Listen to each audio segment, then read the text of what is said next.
From Julio Cruz and Gaylord Perry to Alvin Davis and Harold Reynolds to father and son back-to-back bombs.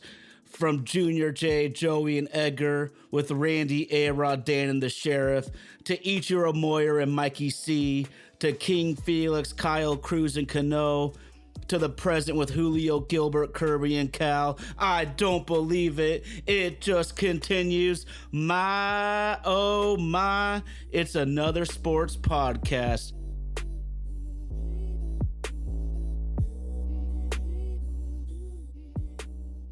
Mariners Nation and sports fans everywhere. Welcome to my, oh my, it's another sports podcast. My name is Ty Talks 24. I want to give a huge shout out to our producer, Indy. We can't do it without him working the ones and twos. Another giant shout out to my co-host and main man, RG, is unable to make it with us tonight. But I am thrilled, absolutely thrilled to rep the Mariners from Nashville to Albuquerque to Lake Stevens and everything in between. I got my friend, you've heard him here before when you were trying to make sense of the Mariners 2023 season where we came up 2 games short. But Erik Neal, what's up, my friend? Hey, thanks for having me back, man. I'm looking forward to talking a little more M's again. Hell yeah. Hell yeah. I mean, if y'all want to know what it's like to be a delivery driver and a diehard Mariners fan, I'm going to keep it private because of our customers' confidentiality. But me and Erik Neal here, we both know exactly what address we were at 2 seasons ago when Yordan Alvarez broke everybody's hearts with a walk-off home run in a game I thought the Mariners were for sure going to win. It turned the tides of the ALDS series. Bro, I'm walking across this residential street, and I almost fell to my knees in just utter disappointment. Thank goodness it was a quiet residential road, man, because I would have gotten plowed over if I was on a main street for that one. Man, when you were loading up for that, I knew exactly where you were going, and I'm just picturing how I was standing, what house I was at.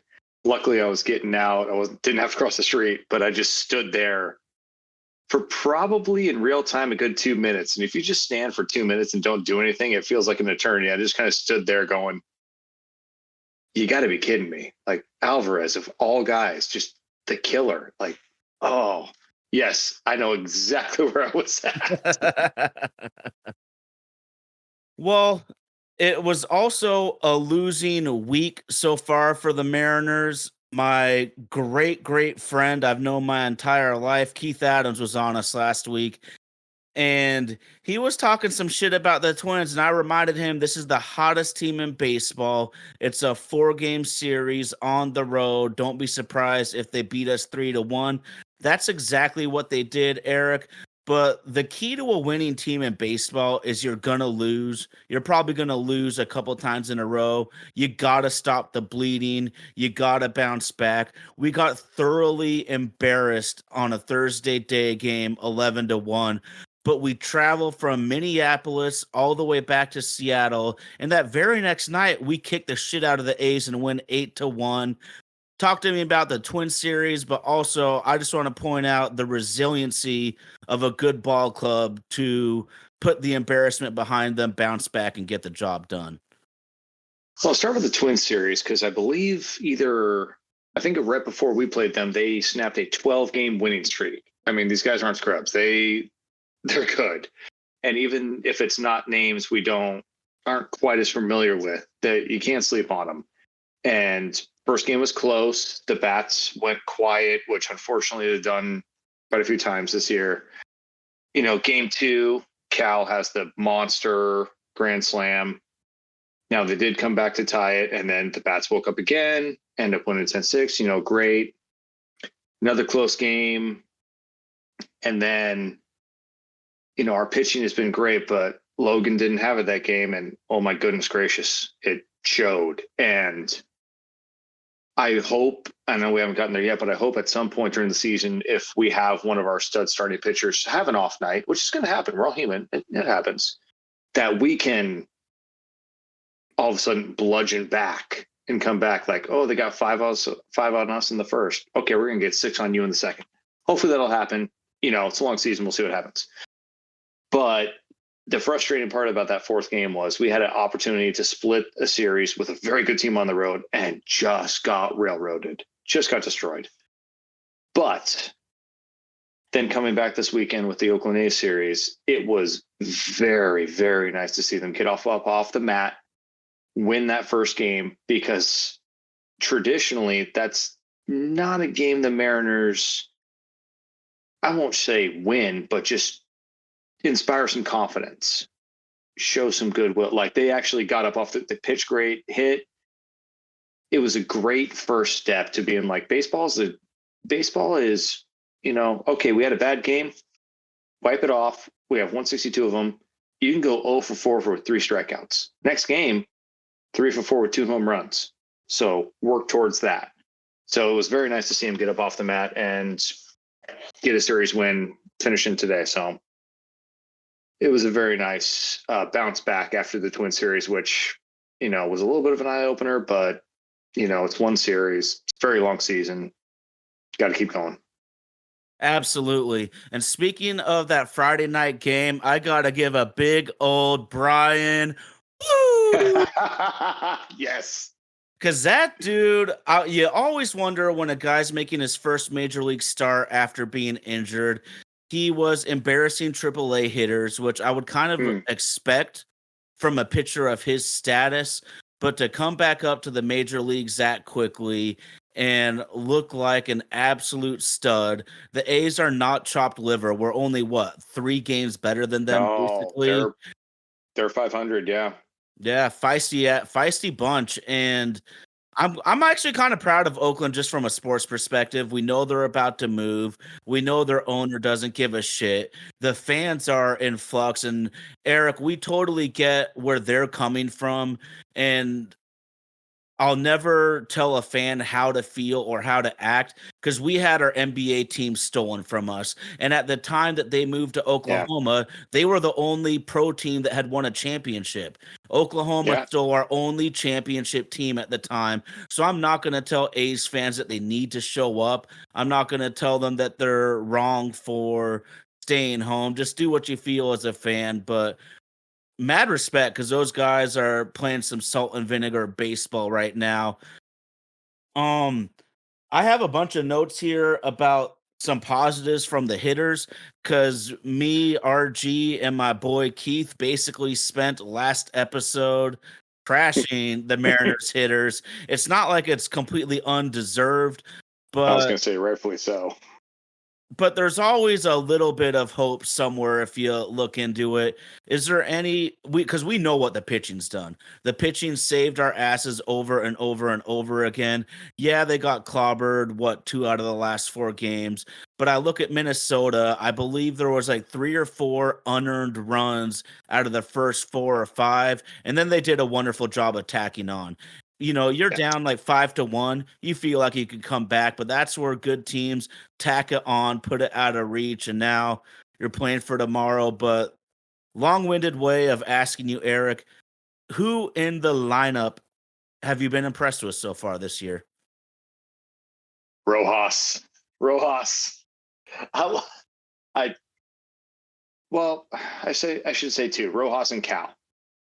Rojas has been when Crawford went out, and I know he wasn't doing great, but I know he's still in a bit of a platoon situation at third. But my God, the guy has just been steady Eddie, delivered, great batting average, gets on base, good fielding. I don't want to sleep on Arias too much, but I kind of want to see Rojas in a little bit more of an everyday role because he's kind of given you no reason not to see him in an everyday role. And then Cal, I know it's been a minute. Is it time to put the C on Cal's jersey? Yeah. I know Veritek had it, and I know JP was the heartbeat, but Cal it seems like he keeps everybody like he's the veteran now. He's the guy people are going to look to and go, okay, like, is it time to put that C on like Veritek had, like Jeter had? Like, I don't see a lot of them anymore, but I think it might be time to bring it back for Cal, because I think it would be a very big symbolism for him. Because, I mean, I don't want to rag on J Rod too much. Futch has not been his middle name. Cal Raleigh, it seems like any big hit the last 2-3 years has been Cal Raleigh. I mean, the big dumper is delivered when you needed him. So Rojas is my not as obvious answer, and Cal is a little bit more of the obvious answer. The fact that he's doing it from the right side, also just destroying people from the right side, like, oh, it's been beautiful. So those have been my two kind of standouts to start with. Absolutely, absolutely. And what I love too is because just from the eye test or the radio test, because I'm sure you're like me, and when you work a Yep. lot of overtime, we get a lot of the radio version, which I absolutely love. Baseball is still beautiful on the radio. But what I love is the analytics and the eye test both say that Cal and Rojas have been the two best players on the team positionally. I'm looking at Rojas, dude, and I'm kind of put you on to this website plusavant.com, where if you want to dig into the weeds, this is the spot. So this is what I love about baseball. I'm looking at Josh Rojas, bro. He has a week. He's in the second percentile for bat speed, but who the hell cares? Because he also is in the 99th percentile in sweet spot rate, and he's in the 90th percentile for chase rate, which leads him to a 347 average and a 926 OPS, bro. It's all about just making contact and making solid contact. That bat speed is more for the scouts, I would say. And maybe all of us have seen Moneyball, maybe read the book. But that's where he was like, bat speed, it sounds nice. Well, does he hit? And so I guess that's my point. And I know you're a Mariners fan going back, Eric.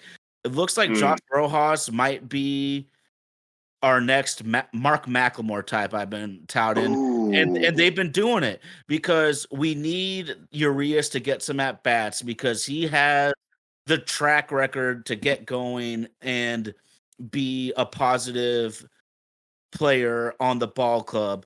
But I saw Rojas playing a solid left field. I saw him make a couple fantastic plays at second base the other day. We know what he's doing at third. Mark McLemore played every day on that 116 win ball club. Never the same position. We got to get Rojas in the lineup. We don't have enough good hitters to leave a guy like that out. So maybe tell me what you think. Can Rojas be not a utility guy, but the everyday player that can play anywhere, which is invaluable in my opinion? Yeah, he's earned his playing time. He's absolutely earned it. For the guys who be like, well, you got to go out and earn it. He's earned it. New age Ben Zobrist, a guy who played everywhere. He played a lot of left field, but then he would go to second base. He would and fill in wherever guy needed a day off. Has he, Ty? I don't know this. I don't remember. Has he played shortstop at all since JP's been out? I have not seen him play shortstop at all. I haven't seen it either. And that's why I don't think they want him at shortstop, because we brought up that really old rookie Rivas from AAA. Oh, yeah, that's my sign that they're not going to put him there. Otherwise, because Rivas is an old AAA player, so you really only bring him up if you think that's your option. Yeah, and Dylan Moore has done well though too. So he's done very well. He's made a couple plays where I was, he's made a couple plays over there. I'm like, okay, you can handle yourself, because I always figured Dylan Moore. I was really hoping for him to be the Marco McLemore, but Rojas, he's definitely earned his playing time. And with our offense struggling the way it has, you can't leave him out of lineup. You got to put him in somewhere. It's a good problem to have. That one guy is hitting so well. It's like, well, we want to get this guy at bats, but we can't actually keep this guy out of the lineup. So I think he's absolutely earned his playing time. I know there's some defensive questions with Mitch Haniger. I don't know if you could put him out there, maybe in, if he starts a game or is he's a sub in, and he's been hitting well enough. Now I know he doesn't have the power of Mitch, but he also doesn't have the age and health issues of Mitch either. I know he's played good left field, played good. Yeah, he's earned his playing time. I want to see him in the lineup personally, because at this point, why would you not? Yeah, absolutely, absolutely.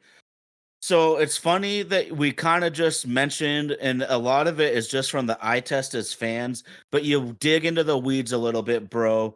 The top three Mm. players in wins above replacement, the WAR stat, Cal at 1.4, Rojas at 1.2, and the shocker Dylan Moore at 1.0. So from an analytical standpoint, Cal, Rojas, and Demo have been the best players on the team so far, and kudos to them, because Lord knows we have some players in the middle of the lineup that are not performing at the level that we need to. But I just want to go into Demo a little bit here. He is in the 70th percentile for hard hit rate, in the 98th percentile in sweet spot rate, 86th percentile in chase rate, and 70th percentile at walk rate. So a huge reason it's sounds so simple. I'm not going to downplay it because these pitchers are filthy nowadays. The stuff they're Yeah. delivering is insane. But Rojas and Dylan Moore are swinging at the most strikes of any guys on the team, and it's correlating to them being two of the best players on the team so far. And then I just want to jump into Cal, the big dumper. Mm. Bro, this guy is sixth in all of Major League Baseball in average exit velo. He is literally top 10 in hitting the ball hard consistently. He's on pace for like 35 to 40 home runs. You talk about the clutch factor. The only win against the Twins this week, down by 2, pinch hitting, freaking grand slam. Where's our boy Dave Niehaus? My oh my, it's Uh, another sports uh, podcast. mm, mm. Grandma, get out the rye bread and mustard. And then to top it off, Cal is, I'm looking at this, 98th percentile in average exit velo, 99th percentile in barrel rate, 99 percentile in hard hit rate, and 91st percentile in frame rate. They can tell me whatever they want, but I don't know if there's a better two-way catcher in baseball right now. How has he not been an all-star yet? Like, it's just criminal. Couple things. When you mentioned my oh my, I can still picture Edgar pumping his fist around first base to second base when the first time he did the rye bread and mustard. Glorious. Cal needs to be an all-star this year. Yeah. He has absolutely deserved it. He gets mad when he doesn't get to play. Like the pinch hit day where he hit the grand slam, he was frustrated that he wasn't playing. It's like, dude, we need you the whole season. I love that Cal's killing it. Now, the other part, when you had mentioned Rojas and Demo as the other best WAR guys, kudos to them.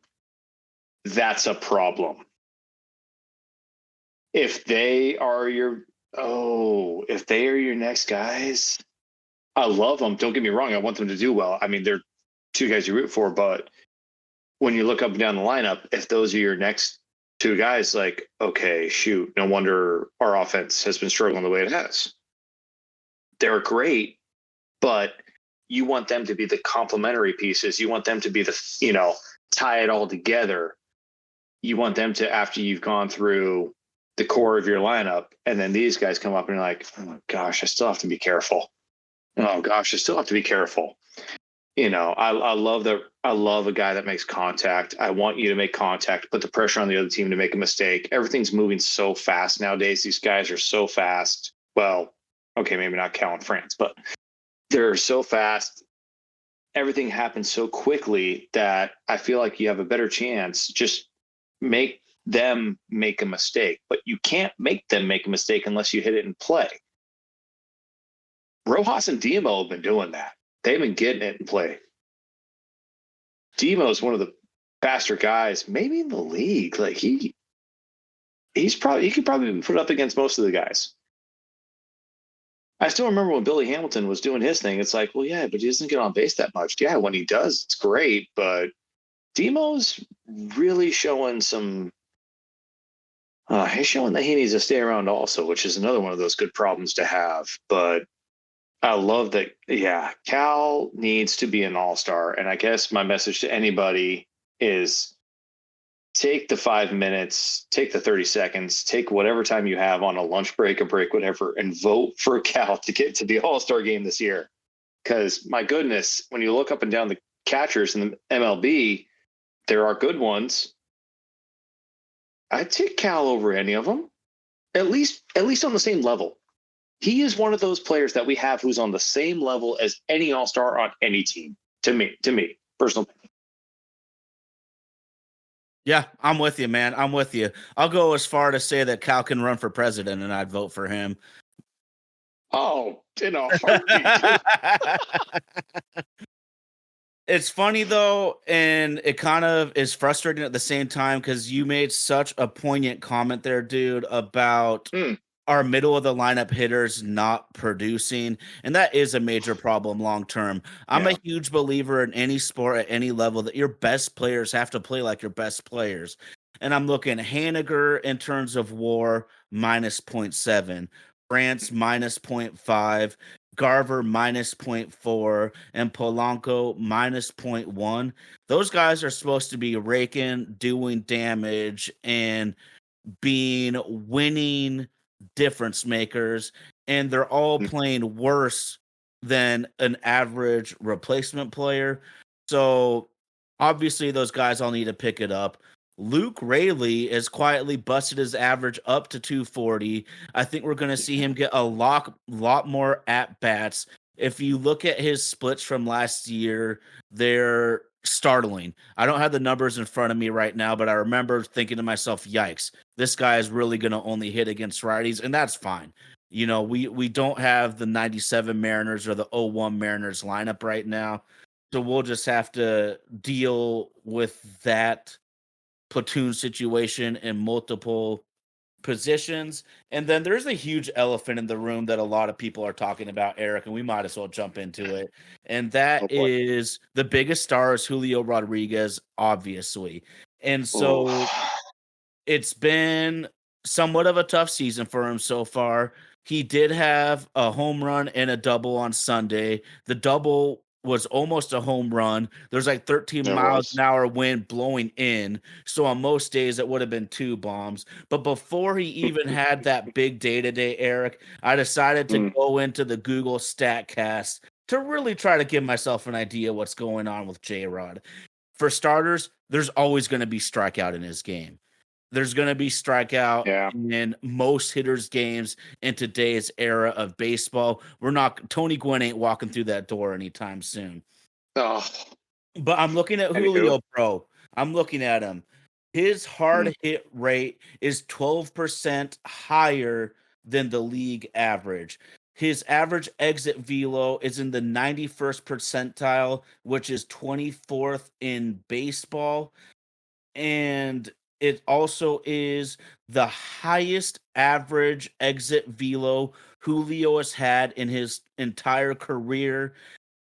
And I couple that with he's 214th in average launch angle. Dude, he's coming. He's coming. And we know that Julio, when he struggles, he's going to strike out and hit ground balls. Now, everyone that might listen often is like, well, what are you talking about? You bitch about launch angle all the time. I bitch about when you're just beholden to trying to play slow pitch softball out here. This is baseball. You need to manufacture runs. And what I'm getting at is if you look behind the basic batting average that you would see in the newspaper, Julio is hitting the ball hard at a more consistent rate than he ever has in his career. The tear, the hot streak, and the all-star level performance is around the corner. And before I toss it to you in the low block, bro, I just want to give people an idea of how great Julio has been playing center field this year. He has dropped a couple at the wall, but he gets to balls that nobody else can, and that's the difficulty in which those plays are in some of the deep gaps of right and left center field, but he's 98th percentile in fielding range, 90th percentile in arm strength, and 98th percentile in sprint speed. This dude, at least when he is struggling, doesn't carry it into the field. And I ain't gonna ever say anyone's Griffey Jr., but he's giving me some Mike Cameron vibes, and that's good enough for me. Oh, I like that. That's a good one. And the funny thing is, Julio, he's had, I mean, what was it before this series? He's had 5 extra base hits all year, 1 home run before this series. Funny thing is, he was leading the Mariners in batting average. You know, it was some old school stuff at 255, which, you know, not exactly great, but it's doing it. He was leading the Mariners in hits overall with 41. He's getting hits. It's not damage. It's not damage, and it's not at the right time, which I would like to see eventually over time him be a little talk to Cal more, get a little bit of that clutch, get a little bit more of that. But clutch is not exactly something you can teach. When you talk about Jeter and Ortiz, you think clutch in the playoffs. Alex Rodriguez, not so much. It's not exactly something you can teach. And I hope it's just, over time. And sometimes, like you said, you hit a screamer right at someone. It's baseball. It happens, Julio is coming around. He's been a slow starter. I remember his rookie year, he was getting some of the worst ball strike calls we've seen in a while. Thanks, Angel. But there's been had to. He's had some unluck, but I mean, he's getting hits. He's got an average. It just hasn't been the power and damage. Now today like you said, he had a home run. And his second one, it hit the yellow stripe on the top of the wall? I mean, it was inches. It's coming. Is it part of playing in Seattle? Cold weather? I don't know. There's a lot of cold weather teams. It's, a little bit of that. Now, Ty, I don't know if you've listened to this, that Teoscar has mentioned the batter's eye this last week. Have you guys touched on that at all? How he says it's at an angle and he could never square it up with the pitcher. He never felt like he was in line. I remember Beltre saying something similar, like he could never quite line it up. I'm like, but if you play here, it feels like you would adapt. Now, easy for me to say. It feels like you would adapt eventually to the lines, but I don't know. I don't know if that has something to do with it and I wonder if he's going to be a Kyle Seager where month of April, just don't look at it and don't start looking at him until about middle of May, because then all of a sudden switch flips. I mean, I remember Kyle Seager would have one good week. I mean, a good week where he was the best player in baseball for about 7 to 10 days, which was scary. And all of a sudden that was his stat correction and then carried it the rest of the year. I can't help but wonder if Julio will go down that line. I hope not. I hope it's more a year, but you never know.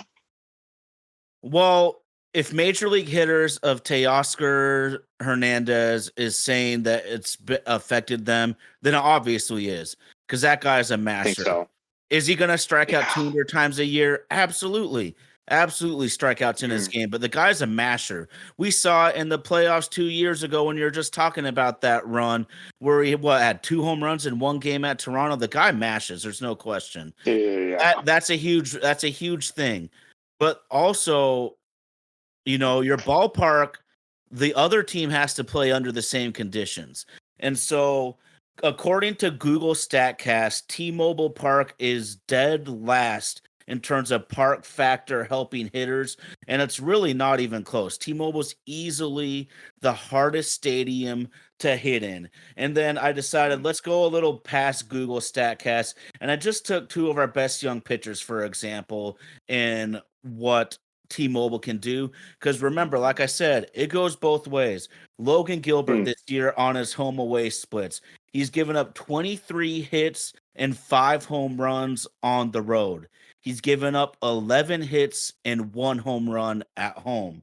George Kirby, 29 hits on the road, 4 home runs on the road. Kirby with 19 hits and only one bomb at home. So we're talking, you know, 25% to 20% um difference. I mean, it's actually, I guess it would technically be an 80% increase in terms of home runs on the road versus Yeah. home. So the Google Statcast analytics say that T-Mobile is the toughest to pitch in. I'm looking at a 1 to 5 home run difference in home and away for Gilbert, 1 to 4 for Kirby. So just kind of doing a little digging there. There is validity to it. But that's the thing, though, is your ballpark is your ballpark, and the stats are telling me that it's also helping our pitchers. So I don't know what we Mm. actually do about it per se, except for the batter's eye does bug me a little bit. But both teams have to compete in the same ballpark. And what I'm saying is it hurts our hitting, but it looks like it's helping our pitching. Man, even the young kids, the pitchers have been absolutely unbelievable. Better than expected, because going into this year, it was going to be the pitching that kind of carried us. That was going to be what you leaned on. 1, 2, 3 looked great. 4, 5, you had high hopes for. I mean, Wu was a little bit unproven. Bryce Miller added the splitter to take care of lefties, which has been pretty effective. A little bit of a rough outing the other day, but to be expected. I know you touched on Wu because he had his first start after coming back. His fastball is just beautiful. I'm curious how he does with lefties, because you had Bryce Miller add a splitter. He didn't add anything. He said he changed his mentality to not overcomplicate it and just attack them. He's got that wipeout slider for righties. Okay, so I'm curious how he does with lefties this year. Pitchers are always kind of tweaking, always kind of adding something. And pitching is obviously what they drafted for a long time. I mean, kind of since Dakota's been here, that's been their main draft focus. I still remember when Kirby, Hancock, these guys got drafted. So that's obviously been their focus, as it should be, especially with the park being the way it is. But the hitters, when you play here, yes, it should be frustrating for an opposing team. Oh gosh, okay, I'm here for 3 games, but then I'm out of here. Baseball's a very mental, it can kind of resemble golf. Sometimes you can kind of get in your own head. And I can't help but wonder if a guy like Teo, when he was here for that year, it got in his head that he was going to stare at that batter's eye for 81 games. I don't know. It's just one of those questions that I don't know if anyone will ever be able to answer, but you would think with guys who are here year after year after year that while it might not be ideal, that you kind of, for lack of better, just you get used to it. It's what it is. You're like, okay, I know what I'm walking into. Because I don't want to use Ichiro because that's just cheating. But I mean, that guy could slap anything and then just outrun you. Yep. But we've had hitters have success here. So I don't know. Shoot, even that 0-1 team. I mean, everyone was able to hit doubles. It felt like it felt like everyone was a doubles machine. Just okay, I'm just going to hit it off the wall here, shoot it off the wall there, and just kept the line rolling. But that was also a time before Moneyball really kicked in, and that's kind of why I like contact so much, is make them make a mistake. So, hopefully over time, but it's been a while. Oh, absolutely. God, you got me so much food for thought there, man. My brain's spinning. I'm okay. Let's settle down. Let's call the play here. Number one. So many good points. I'm gonna start with, you were saying about a long-term Mariner getting used to the ballpark, and my mind's playing tricks on me, that sort of thing. And we talk about some of the new hitters having the tougher adjustments, and I think you're spot on. I'm going to go to last season. My wife and I went to the Mariners game, and it was probably only the second or third Sunday of the season, and AJ Pollock drilled the shit out of 2 balls to left field, and back against the wall, out, back against the wall, out.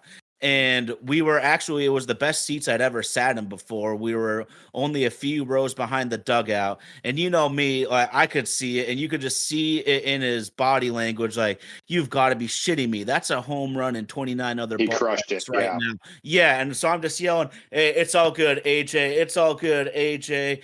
But he was a newcomer. He was a slugger. It did not work out here. Maybe it wouldn't have worked out anywhere, but you could just see in his body language that he was dejected, bummed, and frustrated that he got all of it and it didn't go out in an April ball game in Seattle. And then I know Mitch Haniger has been here before, but three of the Mm, four guys I told you that were underperforming, mm, our first year with Seattle this year. And mm. so I really believe that their mind is playing tricks on you, and you obviously need to overcome it. Some of these guys like Polanco and Mitch Haniger are paid between like 13 and $8 million a year. So no one's feels sorry for them. But there is the level of compassion. No one wants to suck their job. No one wants to do worse than they feel that they should. And as a sports fan, you really have a vested interest in, come on, guys, we need to get this shit going. Now, I'm going to turn even further back to what you were talking about because I pulled it up Mm. out of curiosity. You're right. Julio 255 doesn't seem great, but in today's era, it's so funny because 255 is vastly better than when we were younger. And it's just the era. Yeah. So the Mariners have a team average that sucks. I'm not going to sugarcoat it. We're tied for 25th. So there's only three teams with a worse batting average than us because there's three at the same. But as a team, we're hitting 222. Disgusting. 222. But I just want to put that in comparison right now. The LA Dodgers super lineup is only hitting Yeah. 264. The best team in Huh. baseball with Otani, Betts, Freddie Freeman, and all those other dudes is only hitting 264 right now, which would have probably been middle of the road when we were young men Mm. and kids and Yeah. teens, Absolutely. etc.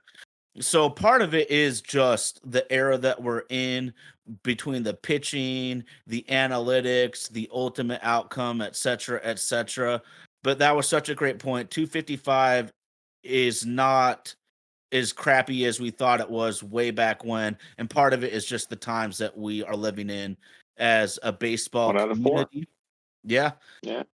God, we could just keep on going forever with this thing, I man. know. I just want to get your quick overview. Mariners, first place. I have to Yeah. admit, our division kind of sucks because if we were in any other American League division, we would probably be in third to fourth place, depending on the other two divisions. But all you got to do is make the playoffs one way or the other.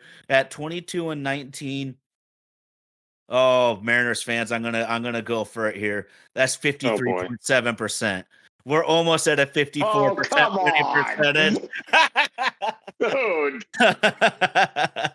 Oh But what jeez. do you think of the season so far in totality? There's been ups and downs, but what do you think, bro? Going into the season, I would not have been surprised if the Mariners won 100 games. I also would not have been surprised if the Mariners won 60. It was, it was a bit of an uneven off season. It was a bit of a kind of unknown going into the season. We made some moves.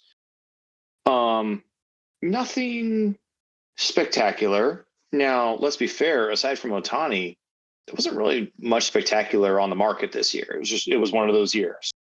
It wasn't like a couple years ago where every stud shortstop was on the market. Overall, if you would have told me May 12th we're in first place, I probably would have attempted to do a cartwheel and probably hurt myself in the process. Look, have we hit great? Gosh, no. Our pitching has basically carried us. We have had good offensive games. I was really happy to see Mitch Garver have a good game today. He's kind of one of those. You have those people you just kind of root for. You have the new players you just kind of root for. Kind of rooting for Mitch Garver.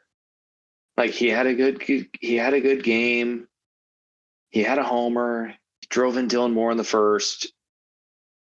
He seems like he's along the Julio where he's starting to get a little warmer. He's starting to get a little hot. Mitch Haniger, I'm not really sure what I expected of Mitch Haniger this year. Love him, but he's at the point where on the old MLB and NFL video games, you put the Band-Aid next to his name because it's injury prone. Like, I'm just not sure because he is an absolute stud when he's healthy. Polanco, he's played some great defense. He seems like he's coming on also. He seems like he's hitting hard. The strikeouts are incredibly frustrating. And I think it's because of when we spoke last year and we were number 2 in the league in strikeouts. Hey, guess what? Let's overachieve. Now we're number 1. And we got rid of the guys who struck out the most. So, yeah. And the frustrating thing is we got guys who are not playing up to their baseball card, which is a very common sentence for a Mariners fan, unfortunately. Julio's striking out a good amount. Ty France is striking out more than he used to. Polanco's striking out more than he used to. Like, and the good thing is it's a long season. I don't think it will keep this way. Right now, we are on pace to break the record the Twins set. I think it was last year. It was last year or 2 years ago. They set we're on pace to break it by like 50. we're on pace to break it by like a good amount. Oh boy. And that's why as a guy who loves contact and who just loves to keep the pressure on and loves a route. Don't get me wrong. I love a 3-run home run. I love a grand slam.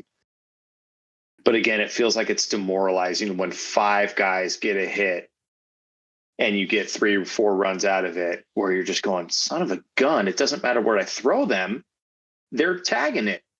Whereas if it's a walk that kind of halfway misses, a bloop single and a 3-run blast, it's like, okay, I can explain these away. Okay. But when you have 5 guys in a row tag you, it's like, oh, crap.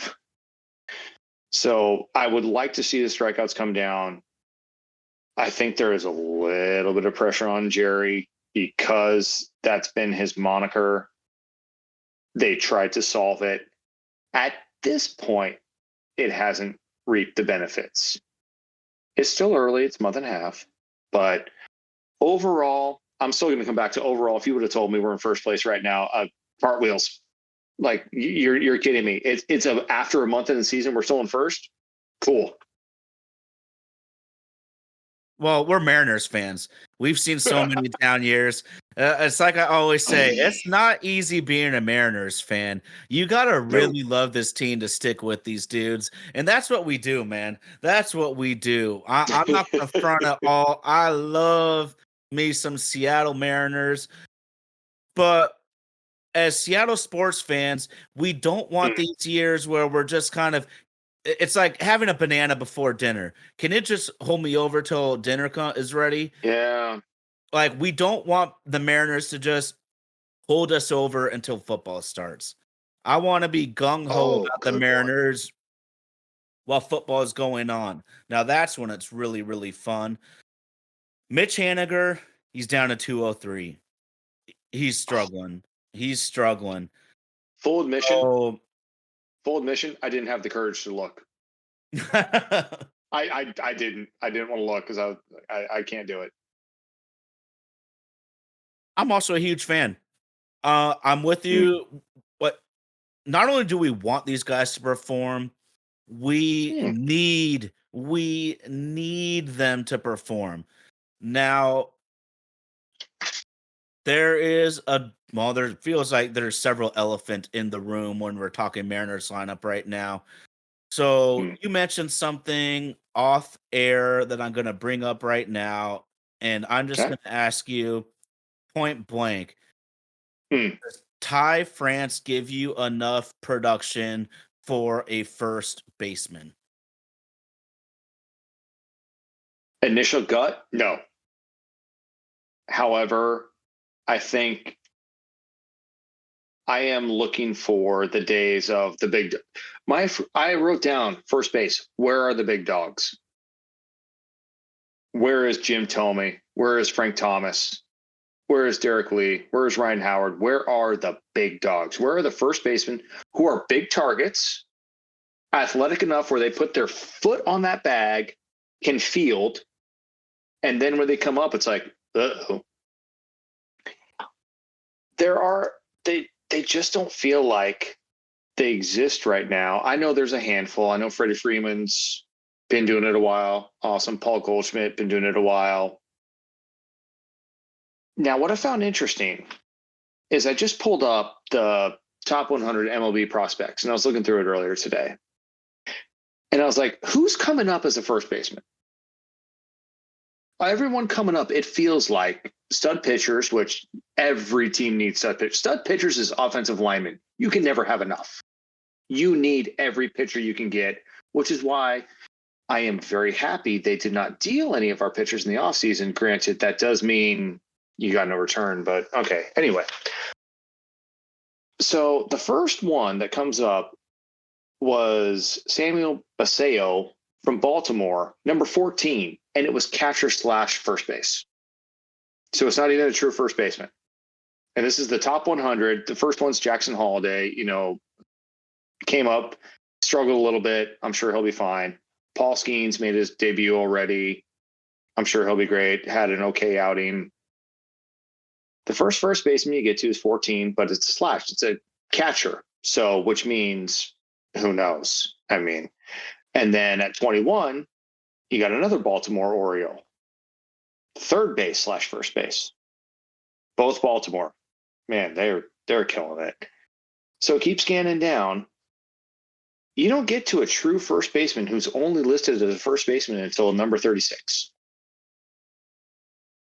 Which I can't help but wonder, and I think this goes back to Ty, when we were kids, it felt like every team had a just stud first base. Even when we had Tino, John Olerud. No, they weren't Frank Thomas, but you weren't going to get them out. They'd hit, between 20 and 30 home runs, good average. They, 4, 5, 6 hitter. They were going to be a problem. It doesn't feel like, it almost feels like the first baseman has gone the route of the NFL running back where it's gotten devalued. And I wonder if the Moneyball view on Major League statistics have kind of led to that. And also, it feels like we have much more pure athletes playing baseball than we used to. Let's be fair, back in our day, David Wells was not exactly an athlete. And I remember watching guys like Torrey Hunter or Andrew McCutcheon, a little while, and I was like, man, these guys can run. They could just do everything. Torrey Hunter, well, I mean, after Griffey left, it was one of those, I think we got spoiled with Griffey, obviously, and then Mike Cameron, just pure athletes, and then watching guys from other teams. But it was kind of a short list, and now it feels like there's a lot of pure athletes. Pure athletes are not going to play first base. Because at first base, the perception is you stand there and you hit. You're a glorified DH. And I don't agree with that. But as much as I don't think Ty France has given us enough, who else is out there? That's the other problem. It's almost feels like it's better the devil you know than the devil you don't. I know we have a AA guy. What was it, Locklear?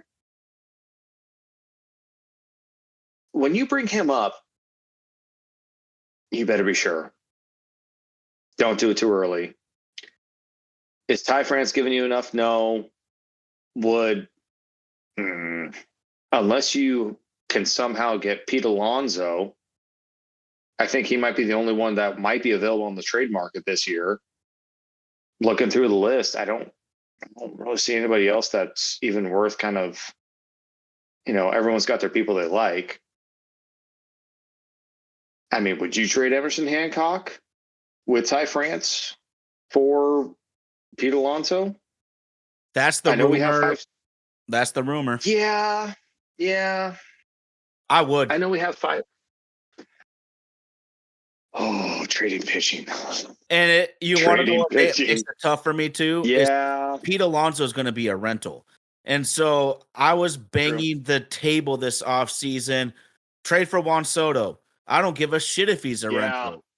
I don't give a shit if he's a rental. Yeah. And I have this comparison, dude, and you could vouch for it because you live in the Pacific Northwest. The Seahawks won the Super Bowl, and it didn't matter what they did for the next 10 years because they won the Super Bowl. If the Mariners won the World Series, they'd probably get 20 years of grace, man. Seriously, because everyone would be so happy. We'd just be thinking, oh, we still talk about 1995 like it was yesterday. And my sister's over 30, and she was 4 years old during that season. We got to come to the realization of what this is right now. Now you talk about Tyler Locklear, who I have been high on. I love this dude. 295 with a 919 OPS. But you're right, that's in double A, bro. And you just mentioned Jackson Holliday, who was the number 1 prospect in baseball. That guy couldn't even hit 100 on his first trip up and got sent down. Alex Rodriguez might be the most talented young baseball player I've ever seen. It's him and Griffey neck and neck. And that guy took him 200 or 300 at bats to figure it out, and there's no way that we could even put Tyler Locklear in the same galaxy as an A-Rod or a Griffey. So that's just a huge ask. Because I'm with you. Where would we be if we didn't have that 6th young starter right now? We might be screwed. We might be thinking about selling already for all we know. So you're so right about starting pitching depth, and we haven't even been injured this year. I think that you really want to be like 8 to 10 deep in terms of your AAA, AA, and major leagues. Excuse me. Just because you got to plan for the worst. And speaking of planning for the worst, Matt Brass just had Tommy John surgery this week. Yeah. Gregory Santos just got pushed back to July return date at very best. Like, this is how delicate of a line and how thin the ice is when it comes to a pitching staff. Because before these arm struggles for Brash and Santos, I was saying, y'all ain't even going to want to mess with us. We're playing 7-inning baseball with our bullpen. Now 2 of our best high leverage guys are out. Knock on wood, our starters can stay healthy.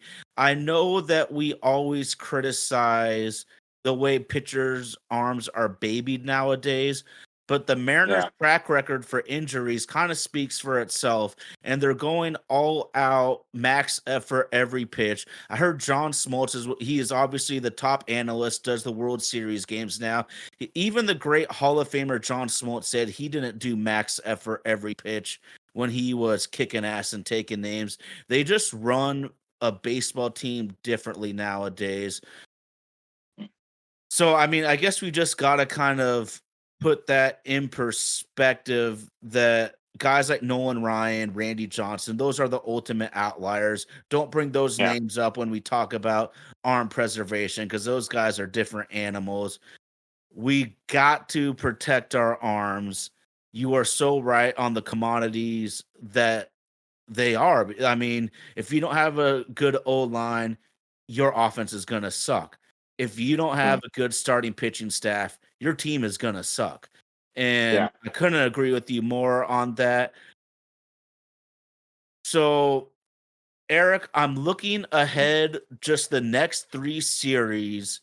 It's going to be tough. We have Kansas City coming to Seattle for 3 games, and then we go on a 3-series Northeast trip at Baltimore, at New York, and at the Nationals. Kansas City, Baltimore, and New York are all well above 500. Baltimore and New York might be the two best teams in the American League right now. I was looking up that average exit velo I've been talking about to try to predict guys that are hitting the ball but maybe not getting the luck. The two highest average exit velo players in baseball right now are Juan Soto and Aaron Judge. So let's watch out here.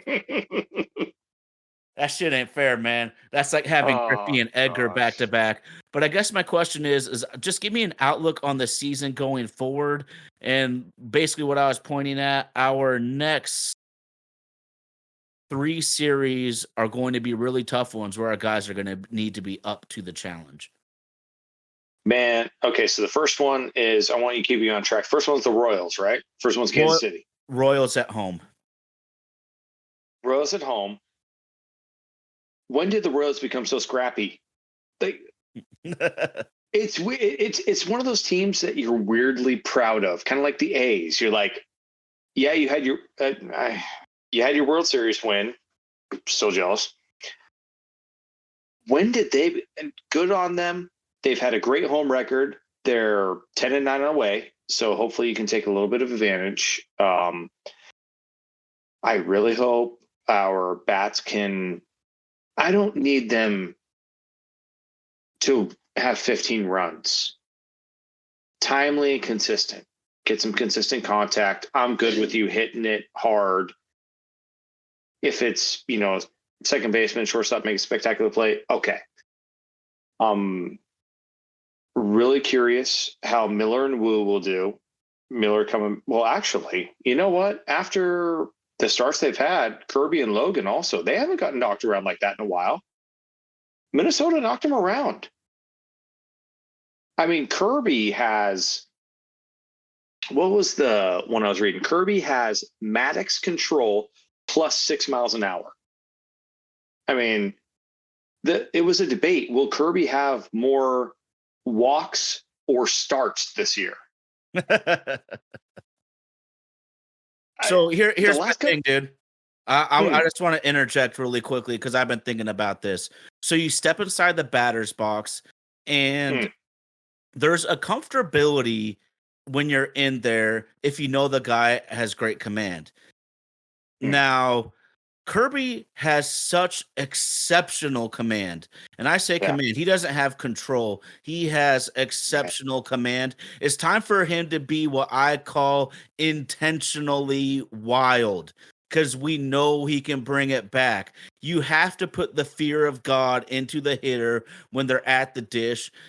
Not all teams can do this. Not all lineups have the capabilities of swinging so early in the counts and making it work out for them in an effective way to score runs against Kirby. In fact, I think it's only happened twice this year.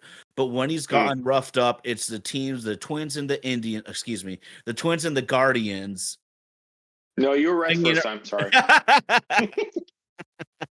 But they're swinging early in the counts and they're getting him. I want Kirby to be intentionally wild and buzz the tower of a couple of dudes.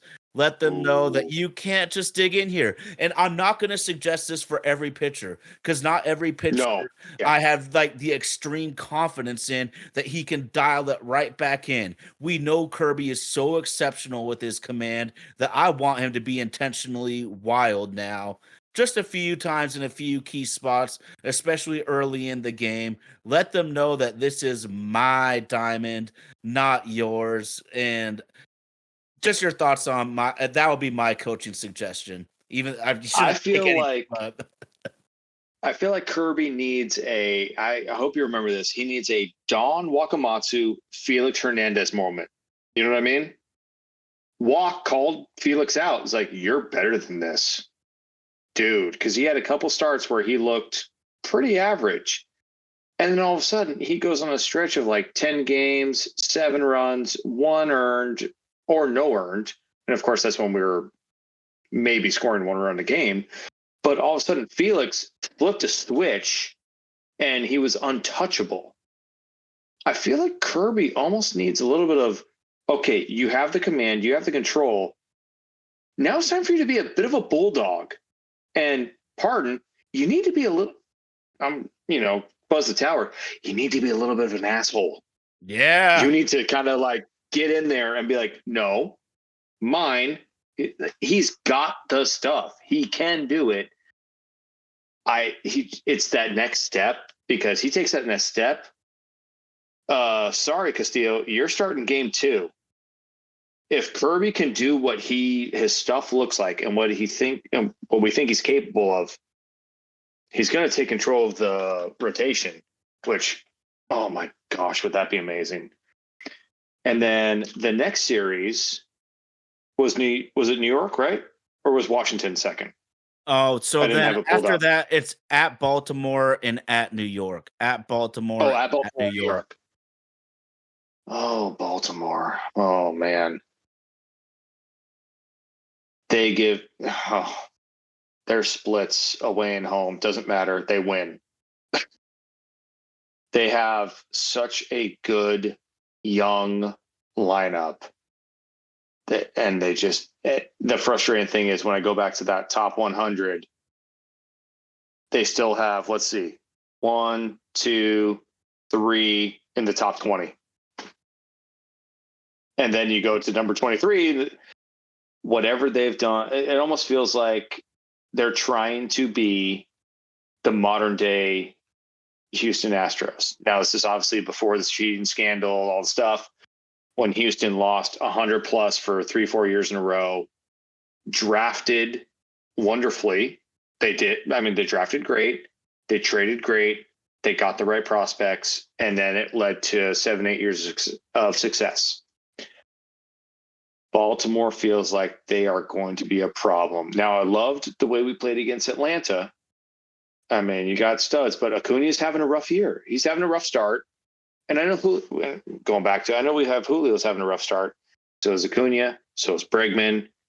There's a lot of guys having rough starts. The Orioles, that at Baltimore, man, if you could take that serious, that'd be great. But Baltimore and New York back to back, that's going to be tricky. I mean, even New York's felt like they've woken up a little bit. Again, same thing, splits away from home and away, well over 500. They're winning no matter where they travel. And that's where the Mariners splits are, they're 9-10 away, 13-9 at home. So we definitely win a little bit more at home. I know the Minnesota trip had a little bit to do with that. The Orioles and Yankees, I want to see us do. You remember when we played Houston in the playoffs and we lost 3-0? But that might have been the hardest fought, tooth and nail 3-0 series I'd ever seen. Like, they got nothing easy. If we lose these series against, well, shoot, I guess all 3 teams, because the Royals are just scrappy as well. If we lose these series, if we are able to take a game from each, now, of course, I want us to win the series, but if we don't get just smoked like we did against Minnesota on that day game, where it was just not even competitive, if we make it hard on them, that's at least, unfortunately, that's a step in the right direction. If we give them problems, if we lose 4-3, 5-4, and it comes down to the last out, they have to use their bullpen. They have to dig deep in their bench. They have to just concentrate.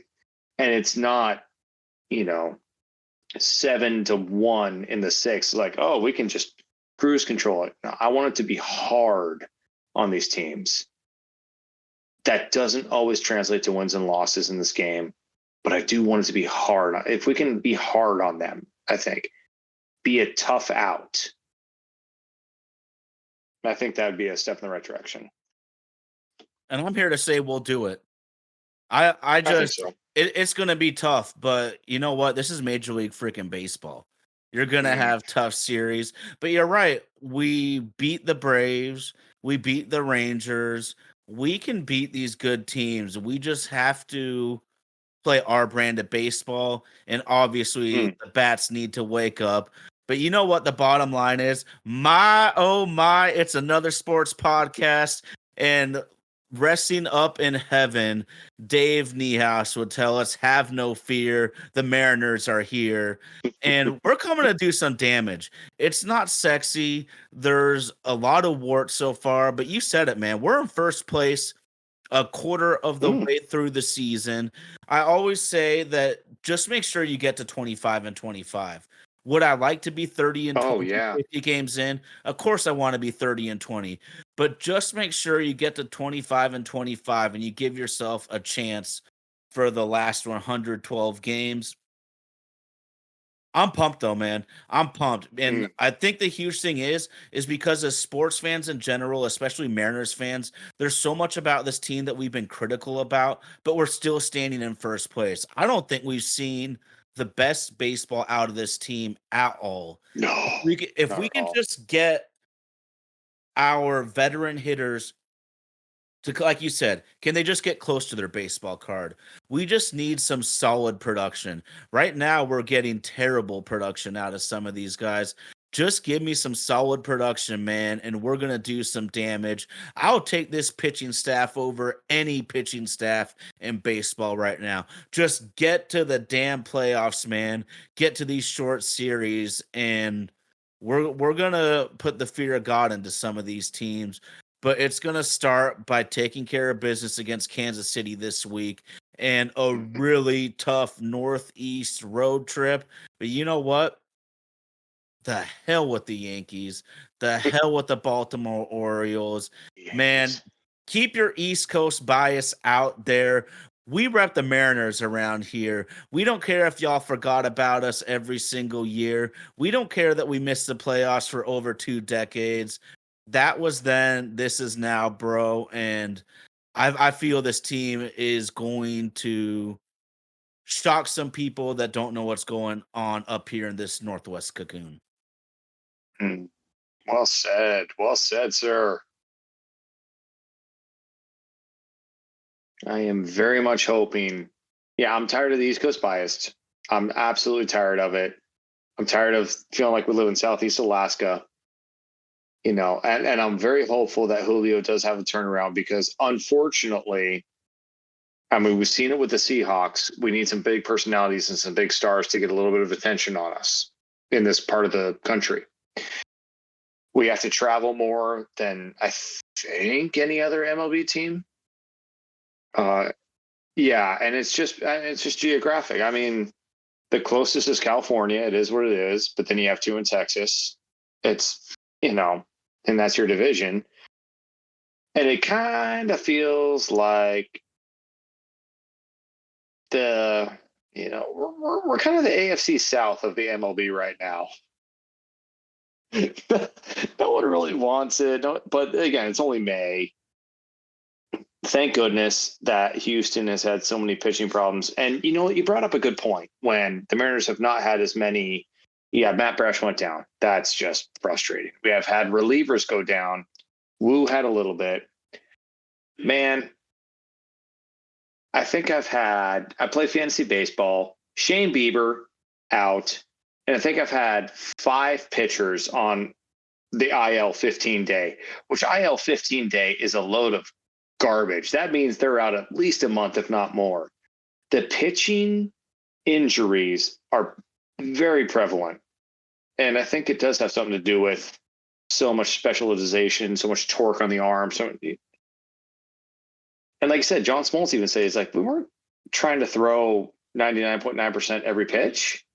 It just wasn't. You got to manage yourself. I mean, Greg Maddux was the master of complete game, 90 pitches. Like, it's like, how the heck did you do that? I really hope that Julio can kind of get back because he is the personality. As much as I love Cal and what he's been doing, Griffey was the attraction. Edgar was not the attraction. Unfortunately, it's reality. Ichiro was the attraction in 2001. I mean, we remember Booney and Edgar and Olerud. And even with the relief pitchers, with Brash going down, we remember Nelson and Rhodes and Sasaki. We want that 7th, 8th, 9th where it's just like, we just got to get to the 7th and y'all are done. Unfortunately, with everyone throwing gas, that Minnesota closer during, oh my goodness, I did not like enjoying how much he would watching him. That was some of the nastiest pitches. Just how did they find this cat? Their closer was just insane to watch. Hopefully, I got high hopes for the road trip, and I want us to be hard to play against, I guess is what it kind of boils down to. I want us to be hard to be played against. Yeah, you want to be that thorn in the ass type of team. You really want to be that thorn in the ass, piss and vinegar type of attitude. Where's Lou Piniella at? That's that shit we want. And when it comes to our pitching staff too, I get so deep into the stats sometimes, but me and RG both love to say our pitchers got that shit that you can't touch, and I want them to come out feeling that way. And just a quick stat in regards to the arm injuries you were just talking about. This shit's so crazy, bro. So in the year 2023, there were more Tommy John surgeries in baseball than the entire 1990s put together. Come on. My question is, where's the problem? If Nolan Ryan could do what he did and all these guys back in the day did what they did, like this, specializing in one thing almost feels like it's becoming a bit of a problem. Now I know guys can come back from Tommy John and they're better than ever. It almost feels like a pitcher has to go through Tommy John at this point. That shouldn't be the case. That's going so far into baseball because our ages were so far removed from the league, junior high, high school. At least part of my thinking, but I don't really know, this is just a hypothesis, is that young men and teenagers, etc., kids are throwing too hard, too early, and it's just extrapolating the stress on their arm long term down the road. If they're talented enough to make it to college, make it to the pros, they've been damaging their arm for a longer time. And maybe that's part of the root cause. Part of it's just the all-out pitching style. And then part of it might just be that doctors notice things more. Like the more advanced the medical science gets in terms of the pitchers and the arms, I think maybe the doctors are just finding things in these arms more where maybe decades ago, and especially going to our parents and our grandparents' era, you just have a dead arm. You're screwed. Sorry, bud. So part of it might just be medical advances as well.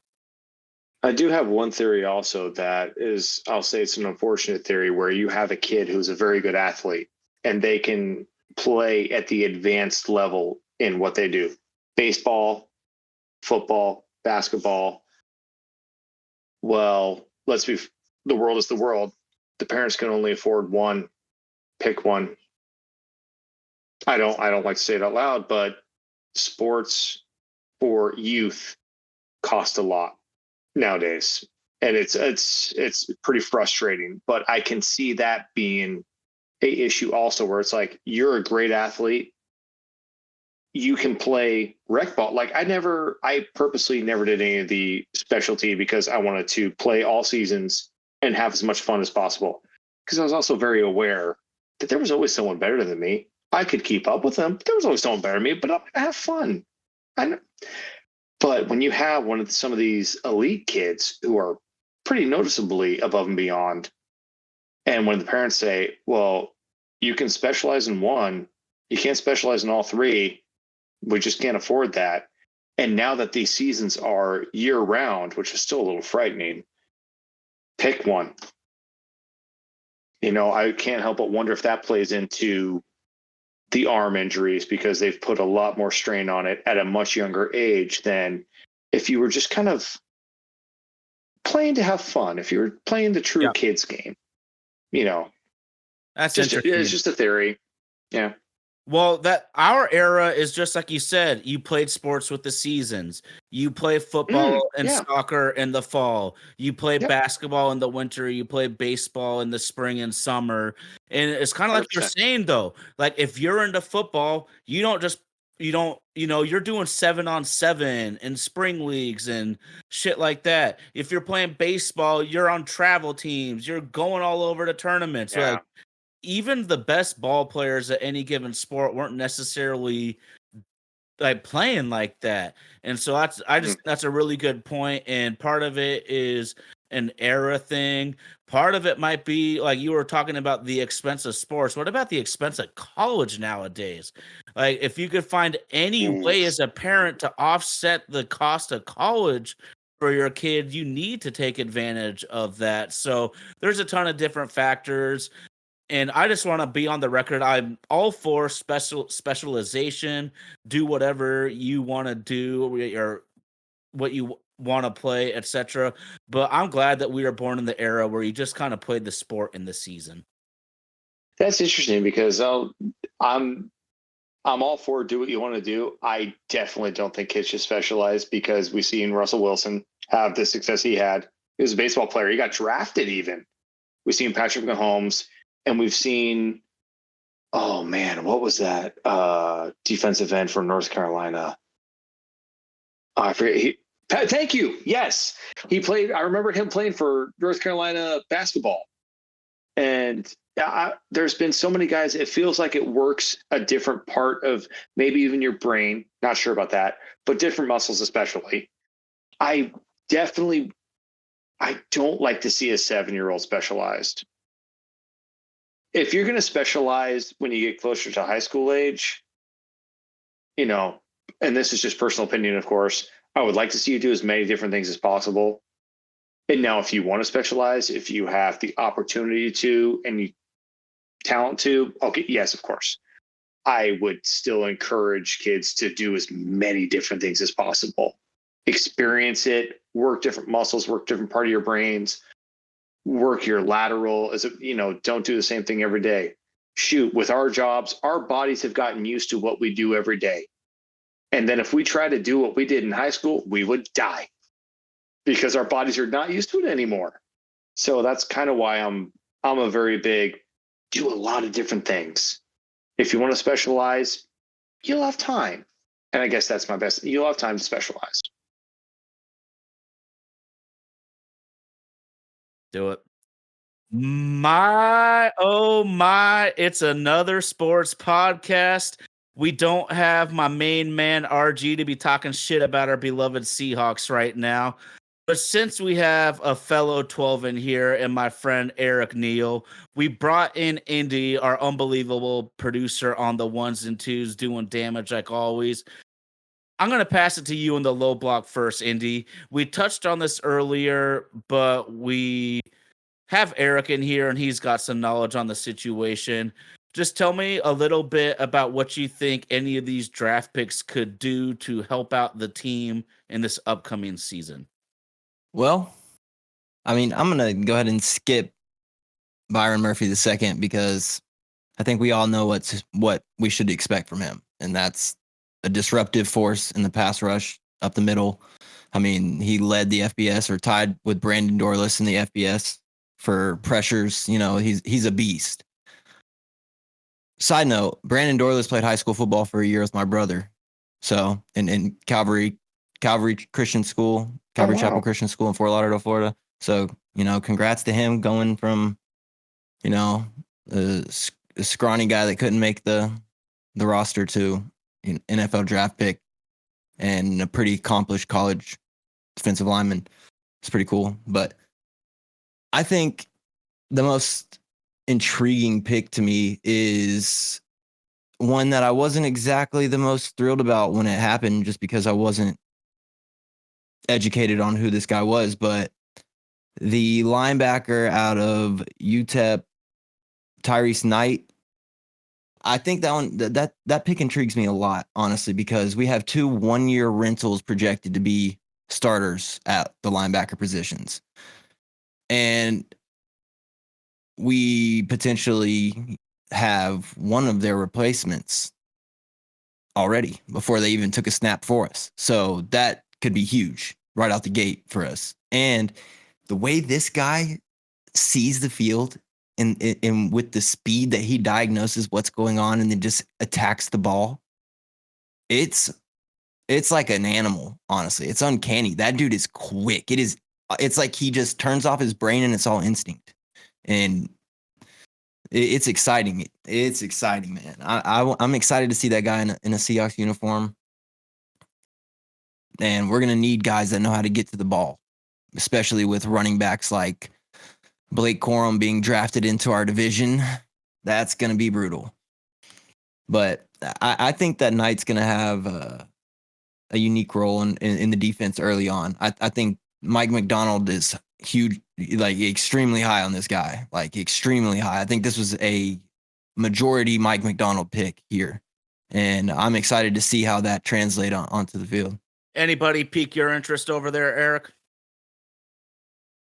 Well, Aaron Murphy, I love the line. I won't say too much about him, but yeah, he should be a disruptive force. When I heard one of the analysts compare him to Aaron Donald, I mean, tingles. I hope he is what we hope he is, if that makes any sense. One of the ones I'm kind of most intrigued with is the guard out of UConn, Christian Haynes.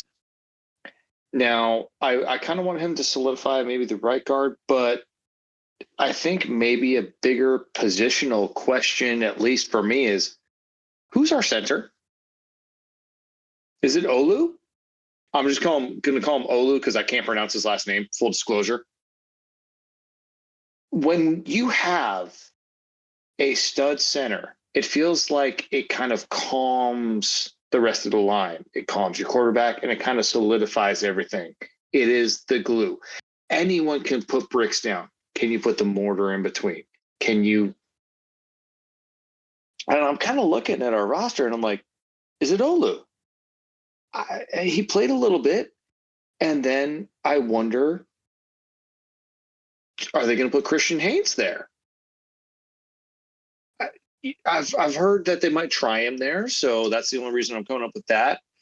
I'm very curious. Christian Haynes is a very big, I love the line because it's one of those, without the line, everything else just falls apart. I mean, how many times do we see Russell Wilson after the Super Bowl year take 2 steps back and Aaron Donald's just smiling in his face? Hi. It just too many times. With that, and it feels like if you can disrupt both offense and defense, if you can control the line of scrimmage, if you can just be a disruptive force, which is why Byron Murphy, please, and Haynes, like I'm very, very curious about Haynes. I'm going to be watching him during the mini camps, during the OTAs, during everything, because if we can solidify that line, I mean, let's be fair, almost it feels like, I know the year we won the Super Bowl, we had the best offensive line.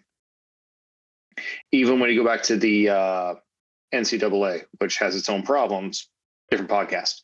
But Michigan and Washington, they were the 2 best offensive lines. If you have the line, you don't necessarily. I mean, the question of Geno comes up. Well, you've had quarterbacks who weren't the best quarterback in the league do great. And of course, you go back to Trent Dilfer and Brad Johnson with those teams.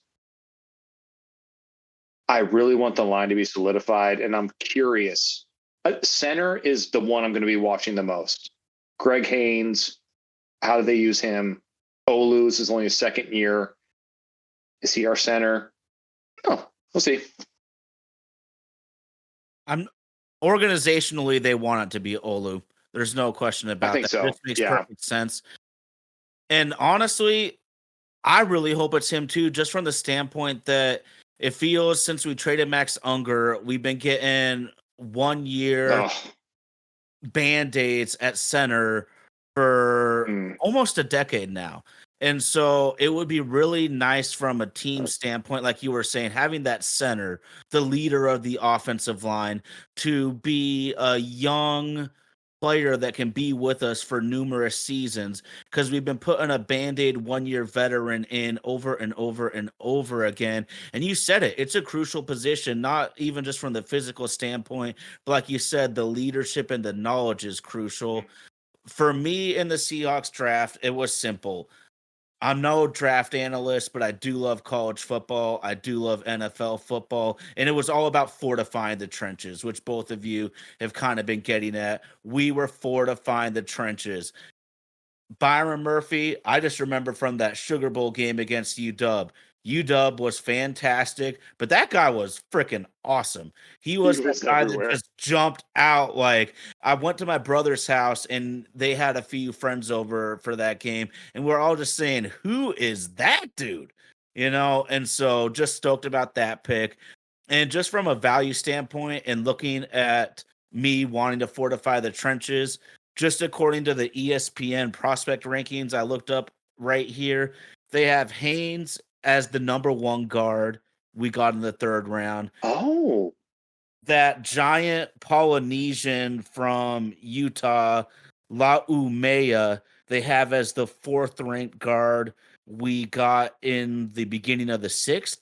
So if I told beginning of you 6, yeah. we got the 1st ranked guard in the 3rd and the 4th ranked guard in the 6th, I would be doing cartwheels, Indy. Just cartwheels. I don't know how good these guys are going to turn out, but just in terms of trying to fill positional needs and finding value in the draft, man, we're buying like a $800,000 house for like 700 when it comes to drafting these dudes, man.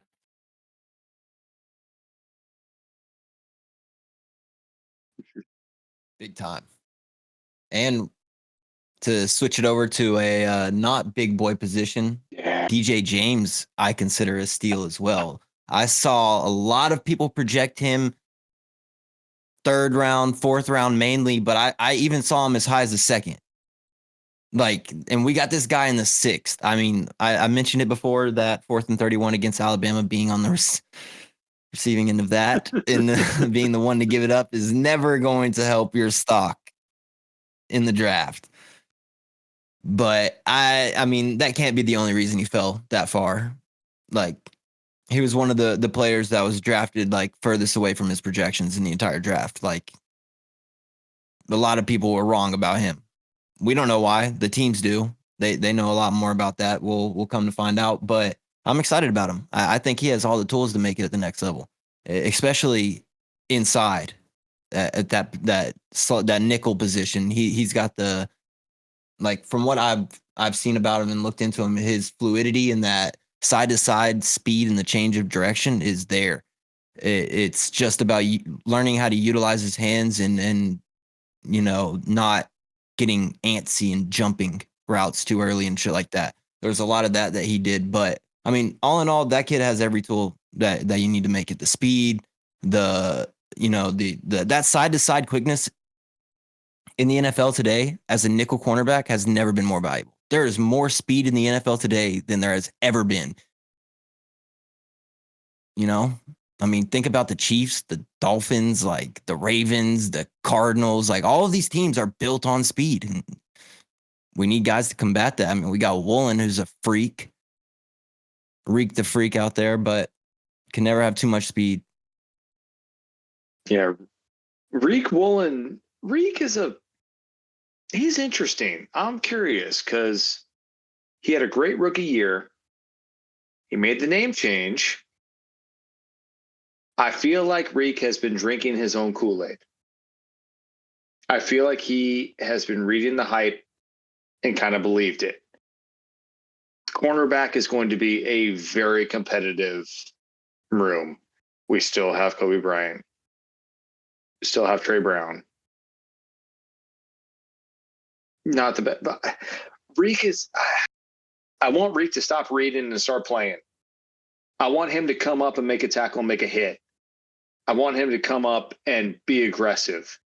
There's been a few too many times where it felt like he was making arm tackles or the Toro and just go. I want Reek.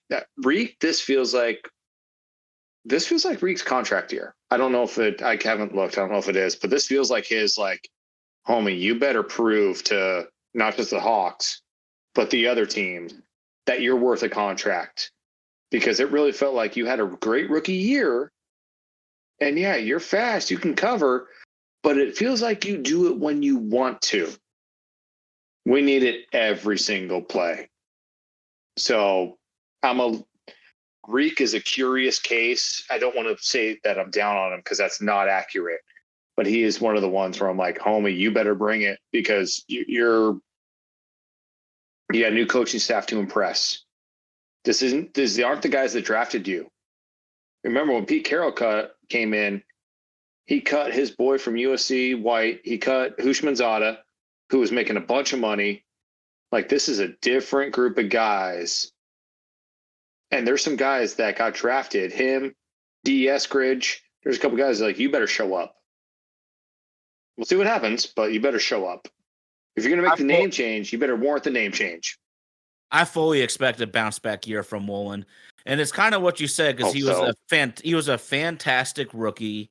There's no question he had a sophomore slump last year, no matter how you want to dissect it. And the talent is there. It's going to be interesting, too. I mean, we're going to see a completely different defensive scheme than we've seen for the last 12, 13, whatever years under Pete Carroll. So I'm kind of excited about that. I don't really know much about these late round cornerbacks from Auburn at all, but when Indy's talking about that lateral side to side quickness, that makes me very excited, because Lord knows cornerback is a position for athletes. So, like, some positions I can handle being dumber than others, and I'm going to say cornerback's one of them. Can you cover this dude? Can you stick him? One thing I'm going to say about Reek is the best coaching thing Pete Carroll did last year was when he benched him. Because I think it's what you 100%. Eric. It was because he wasn't sticking his nose in there. You know what? Yep. If you get your ass run over, people respect that. Coaches respect that. Teammates respect that. But when you don't stick your nose in there, that's the issue. The best thing Pete Carroll did last season was benching him, letting him know that this is the NFL. Last year don't mean shit. It's about right now. Indy, any other thoughts here on Seahawks draftees, young players, guys you want to step up? I'm super excited about the year 3 players and the year 2 players as well. I think we have a nice young core going on here right now. Well, absolutely. I'm extremely excited to see where this team goes over the next, 1 to 2 years. I mean, I expect us to be better this year than last year. I really do. I mean, it might be a little slow in the beginning, getting used to new schemes on both sides of the ball. Like, there's growing pains, there's adjustments, there's all of this we're going to have to go through as a franchise. But there's also, like, you can hear it in the way that the players are talking. Like, they're excited. They are charged up and ready to get going. Like, there's an energy in the air over there, and like, it's showing. There's an excitement about football. Again, it's not just a party on the practice field. It's players are there to show up and be the best and to earn their spot and to prove that, like, like, I've heard, like, they want to show out for Coach Mike. Like, they want to show out. They want to go prove that, their head coach, the head coach that's leading them, wasn't a bad hire or whatever. Like, it's they're building a culture there and just like a family type vibe, if that makes sense. And I'm excited about it. But I do want to double back real fast back to Reek Woolen. And if you guys remember, in week 2, he suffered a shoulder injury. And like you guys were talking about arm tackling, you use your shoulder to effectively tackle. So if you're playing out there, against guys that aren't exactly the easiest to tackle, some of these receivers are 6'3", 6'4", 220 pounds and can run just as fast as him. You know what I'm saying? Like, some of these guys are huge brick walls that you got to tackle. So I would also like to just point out that he did suffer a shoulder injury. It's not an excuse, but I think that has as much to do with him taking a step back as him feeling himself a little too much, because it happens.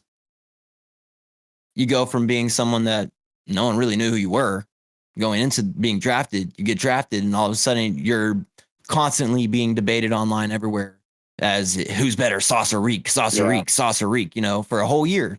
That's what it was.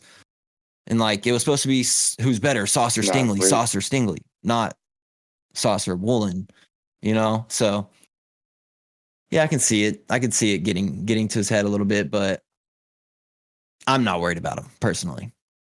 I'm not worried about him. I think he'll be in a Seahawks uniform for at least another 5 seasons. And I think he'll be an effective cornerback for at least another 5 seasons. I think if he adds a little meat to his bones, that man he is a top 5 corner, in my opinion, when he plays like when he's not afraid to tackle. If you're not afraid to tackle, and this man is not afraid to get physical, good luck. Good luck throwing at him. I mean, he's the fastest player, 6'4" or taller ever in the NFL. Ever. Indy's got me excited. Tariq the Freak. Ooh. Indy's got me excited. I am a Reek stan. I will admit it. He's one of my favorite players on the team just based off the freakish athleticism. That's why I was a big fan of DK before he ever took a snap with the Seahawks. You just can't deny freakish athleticism. Yeah, you can't teach it. Typically translate. You can't teach it, and it typically translate. If you can put that player in the right position, it's game over. If a coach knows how to utilize that type of athleticism, it's game over. That's why I'm excited to see how Grubb uses DK, and Kenneth Walker. Yeah. Freaks. These guys are freak athletes. I want to see how he, game plans and utilizes these guys, man. It's going to be sweet because the way he was using those weapons at UW, now that gets me excited. That gets me excited. Having a real offensive coordinator, one that adjusts in the game and, attacks other teams' game plans instead of playing to see how things are going to go. That's how it always felt with Shane Waldron or Daryl Bevel or bro. Yeah, we can just go down a long list of inept offensive coordinators, but I feel like we finally have one that's going to be gone in a few years being a head coach somewhere else, unfortunately. But I think he's going to be that good, which is a good issue to have, I guess. My cat just broke into my We office. love the furry friends on It's Another Sports podcast. We love the furry friends. What's up, Eric? I see you thinking away over there. Man, he got me excited about Reek. My question was, who do you guys think will take, with Ryan Grubb, which just gets me extremely excited, who do you guys think will take the biggest step in this next year? One of the young kids. Who do you think is going to take the next step? Thank you. Yes. Ooh. D. Eskridge. Really, sir? Oh, that'd be nice. Say it again, Indy. I didn't catch that. What was that? Oh, wow. Oh, yes, exactly. Okay. Okay, but all right. Other side. I really do. There's a reason he's still on the team. Yeah. There's a big reason he is still on this team. That coaching staff loves that guy. Now, to do the flip side of the coin, who do you think the surprise cut is going to be? I brought up Hushmanzada. He was a very big surprise cut. Who do you think the surprise cut might be? He was my contender. Maybe. I'm going Darrow Taylor. Oh, okay. I don't either. Well, I don't like that either, man. I could see it happening with a new staff. I could see it happening. Oh, but his skill set in Mike McDonald's defense is just Homer a match fan base made hate me, but cut Bobo 10 times out of 10 before you cut Reed or Taylor. I knew it. People gonna hate me for that shit. But damn, dude, that big white boy. Well, at the same time, Oh, okay, so you guys Why? are saying Taylor and Jay Reed. I want the Yeah. edge rusher and the interior lineman more than a fifth Yeah. receiver. Yeah, but typically the conversation's not going to be Jaron Reed or Jake Bobo because Jake Bobo is going to be, it's going to be Jake Bobo or like Okay, DeRico, that's fair. Jake That's fair. Bobo or At the same time, any other. Metcalf, You feel me? Lockett, It's going to be Smith, more. D. Eskridge. Are you going to carry? Are you going to carry 4 or 5? And Jake Bobo. 5 or 6. 5. Probably 5. Probably 5. But here's the thing with Bobo. Body's big enough to play tight end. I love Bobo as well. He's big enough to mix into sets. He has more rushing touchdowns than D. Esker, just be real. Or as many. We're gonna He has circle one. back to this. I don't know how many D has. Like it was right. Oh man, Jake Bobo is going to be on the motherfucking team. I'll tell you that. That's my guy. That's my offensive sleeper guy. He was last year too, man. That dude caught everything. I mean, you go and draft a running back in Charbonnet, and his first words are "Get Bobo, go get Bobo." You know what I'm saying? Like that says something. No, So we're and gonna I circle mean, back to this episode. undrafted rookie I made like the Bobo. teams. There's only a handful of guys that do that per team per year. So there's something to be said about that. I just want to come back a little bit to how excited I am to bring in Ryan Grubb. Do I care that he has been an NFL coach? No, because I know that you guys have watched a lot of Seahawks and a lot of Huskies, especially Erik for both those. There's no one that can convince me. Ryan Grubb's offense, albeit in college, he used more formations, he used more shifts, and he used more personnel groupings than I've ever seen the Seahawks use in the last 13 years. And another factor is the way they can find one-on-ones. Everybody in the entire country that likes college football knows they're trying to get to Roma Dunze. Everyone on the defensive staff and the defensive players on the field know they want to get it to Roma Dunze. And they still manage to scheme him one-on-ones all the time. I can't wait to see how many one-on-ones they can scheme up for a DK, Tyler, JSN, the tight end crew. And just one more tidbit before I pass the ball off here again. Everyone knows about the Huskies' high-flying passing attack, but Ryan Grubb was never afraid to take the matchup as he saw it, because I decided to bring this game up here on my computer to prove my point. USC, they had a decent pass defense, but their run defense was the weakness. You know what the high-flying Huskies did? They ran the ball 42 times for 316 yards. Yes.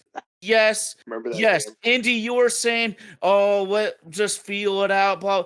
Find the weakness and expose it. And I feel that's what we're going to do, baby. Exactly. And dude, it's exciting because we have dealt with such a bland offensive, the exciting part of our offense, what made it exciting and made it work with these bland offensive coordinators was Russell Wilson's ability to be a backyard scrambling quarterback and make magic happen as often as he did. But once that magic runs out, your coordinators are exposed. I'm sure this. Thank you. We have. Oh no, I'm sure it's happened to you guys. Go ahead. Offensive coordinators we had. I'm sure it's happened to you guys when Joe Schmoes like us, who were just fans, could predict what they were about to call, and then they did. It was like, wait a minute. If we can figure it out as just fans who are just, we have kids running around, we have life running around, and we knew what you were going to call. What's the guy getting paid $2 million on the other side of the fence going to really? So yes, Ryan Grubb. Thank goodness. Sorry, Andy. Thank God. Not. Yeah, exactly, dude. It's utterly embarrassing whenever your average football fan can predict the play that you're about to call at the professional level. It's embarrassing if a high school coach is calling plays that a fan can predict.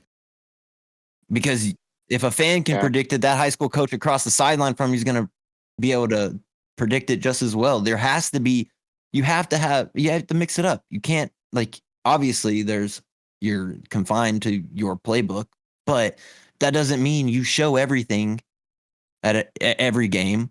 It doesn't mean that you run the same thing every game.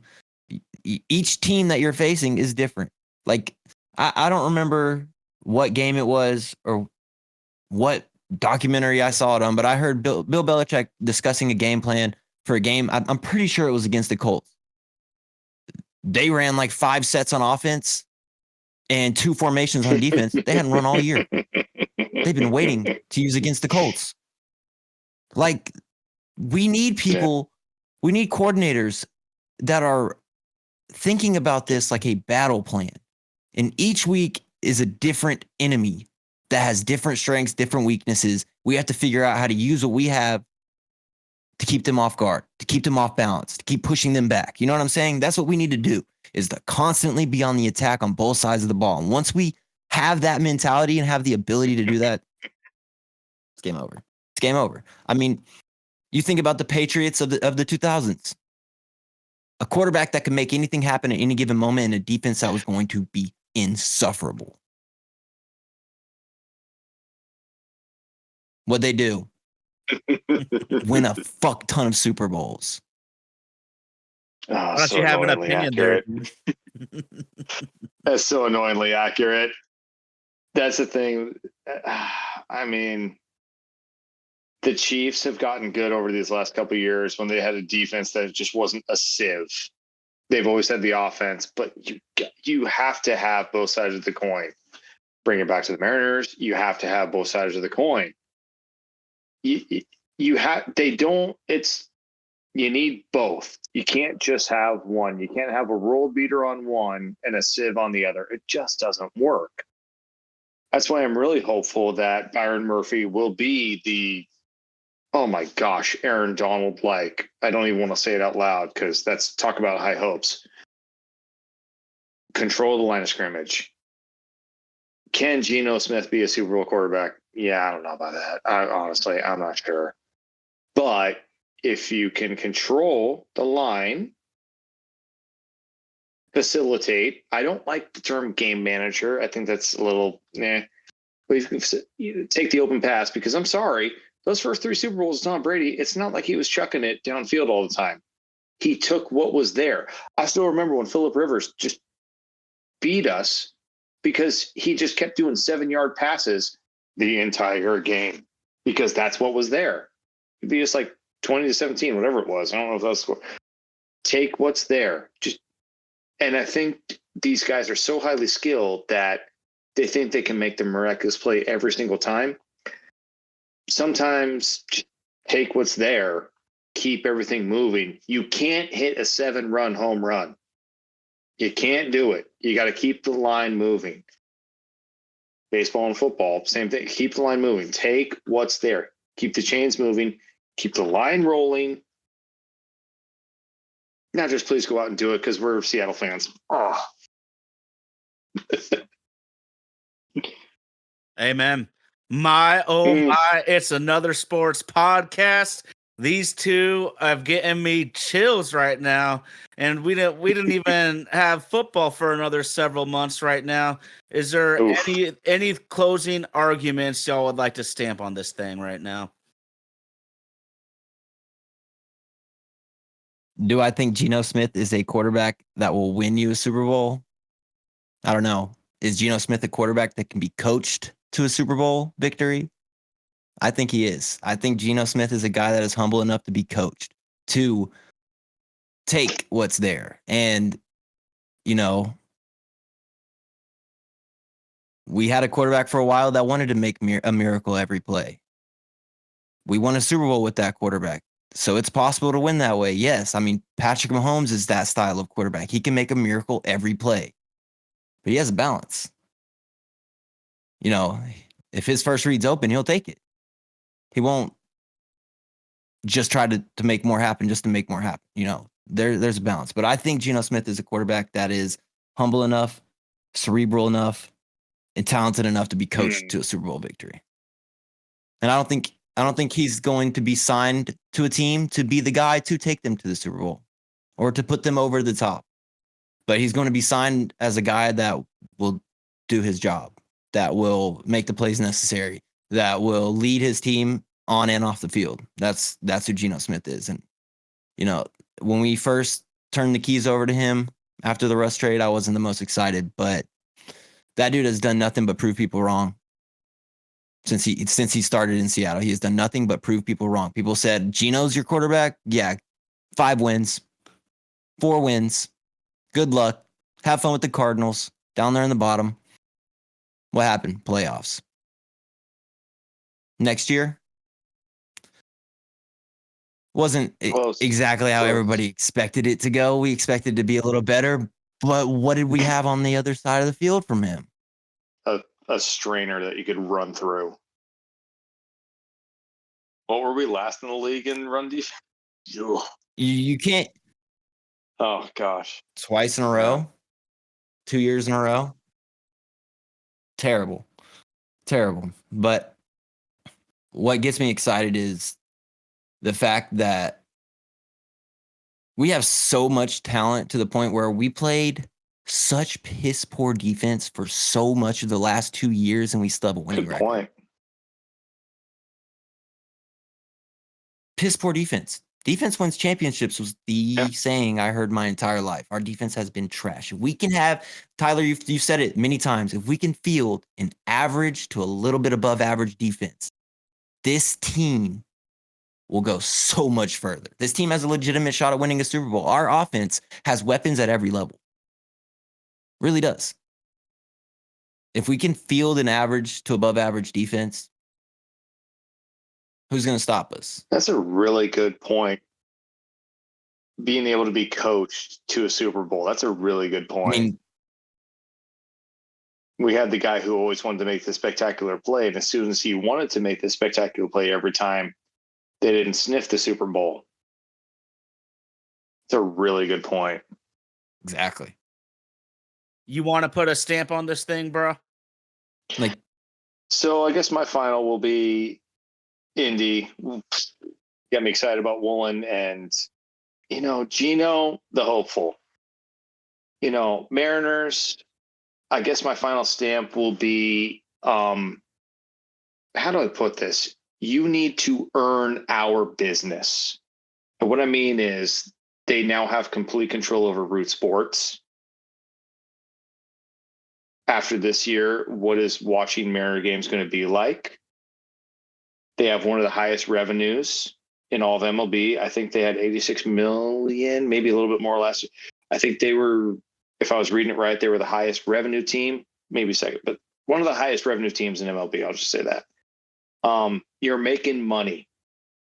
Now, unfortunately, one of the reasons the Pac-12 dissolved is because they couldn't get a TV deal.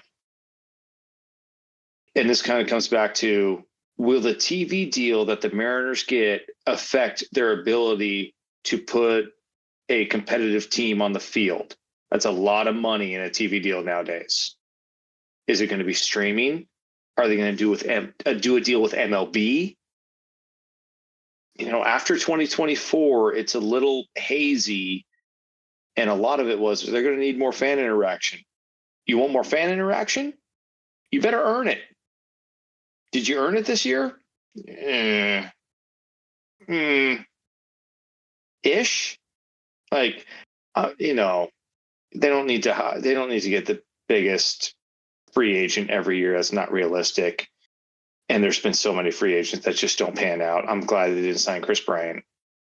I mean, and of course there's guys I wanted them to sign that they didn't, that they've been studs. Simeon, because second base is a commodity. I hope that they are able to get a TV deal that provides a competitive team long-term on field. Because unfortunately, I think that TV deal might have something to do with the money they spend on field. So, you know what? We'll see what happens now that they have complete control over Root Sports. Absolutely. And Erik, we're gonna have to have you on again later in the season because this topic won't go away. I think you and me could No. dive extremely deep into the weeds about Mariners ownership. We got so far into the team this year. We're gonna have to have a special just on the ownership aspect. And you're right. The best profit margin in all of baseball last year was for the Seattle Mariners. Was it us? And Yeah. it was. Oh yeah. Oh yeah. Yeah. We show up and show out, man. And you know what? Oh my, it's another sports podcast, baby. I want to give a giant shout out to our co-host, RG. We miss you. He brings some funk flavor and facts that nobody else can bring to the table. I want to give a giant shout out to super producer Indy out in Nashville. We cannot do it without him. He's the brains, the heart, the soul. He is everything to this show. And my friend, Erik Neal, it was so great to have you on, bro. You are going to have to be a regular with us. And we have a lot of shit to talk once the football season starts. But right now, it's about Mariners baseball, baby. My, oh my, it's another sports podcast on Tide Talks 24. Get at us, people. Take care, y'all.